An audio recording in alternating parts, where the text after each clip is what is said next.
Yemen की राजधानी सना पर इजराइल ने जो हवाई हमले किए उन्हें लेकर एक बहुत बड़ा अपडेट आया है।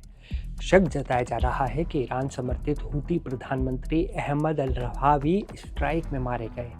इसके साथ ही हूती रक्षा मंत्री मोहम्मद अल आतिफी और chief of staff Mohammed Abdul Karim al Ghamari इसी हमले में खत्म हो गए जब वो कैबिनेट मीटिंग में शामिल थे। इजराइल डिफेंस फोर्स ने दावा किया है कि यह हमला हूतियों पर लगातार मिसाइल और ड्रोन अटैक्स का सीधा जवाब है।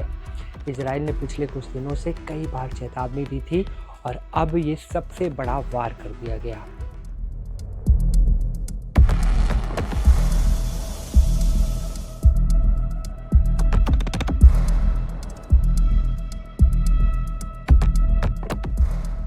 यमन की मीडिया का कहना है कि हूती प्रधानमंत्री अल रहावी अपने अपार्टमेंट में मारे गए, वहीं उनके कई करीबी भी हमले की चपेट में आए।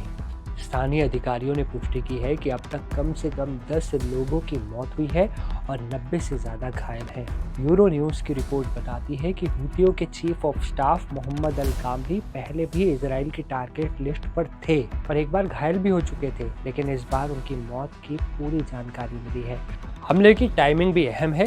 ये स्ट्राइक उस वक्त हुई जब हूती नेता अब्दुल मलिक अल हूती का बड़ा भाषण होना था, लेकिन वो उस जगह मौजूद नहीं थे। साफ है कि इजराइल का असली निशाना हूतियों का पूरा नेतृत्व ढेर करना था। इजराइल के रक्षा मंत्री इजराइल कात्ज ने इस ऑपरेशन को प्रधानमंत्री बेंजामिन नेतन्याहू और सेना प्रमुख एयाल जामिर के साथ मंजूरी दी। इसके बाद उन्होंने बयान दिया, जो भी इजराइल पर हाथ उठाएगा उसका हाथ काट दिया जाएगा। विशेषज्ञ मान रहे हैं कि ये अब तक का सबसे बड़ा हमला है जो सीधे हूतियों के राजनीतिक और सैन्य नेतृत्व पर बोला गया।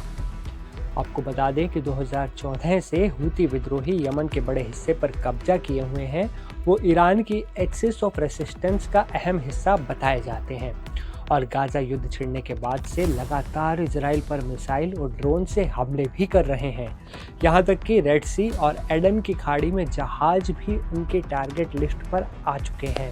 अब हूती प्रधानमंत्री और टॉप लीडरशिप के सफाई की खबर ने इस जंग को और खतरनाक मोड़ दे दिया है। सबसे बड़ा सवाल यही है, क्या यह हमला इजराइल और हूतियों के बीच निर्णायक साबित होगा या फिर ये मिडल ईस्ट को एक और बड़े युद्ध में धकेलने की शुरुआत है? क्या ईरान इस जंग में अब कूदेगा? ये भी एक बड़ा सवाल है। आपको क्या लगता है? अपनी राय हमें कमेंट में बताएं और मिडल ईस्ट की सटीक खबरों के लिए NDTV इंडिया देखते रहें।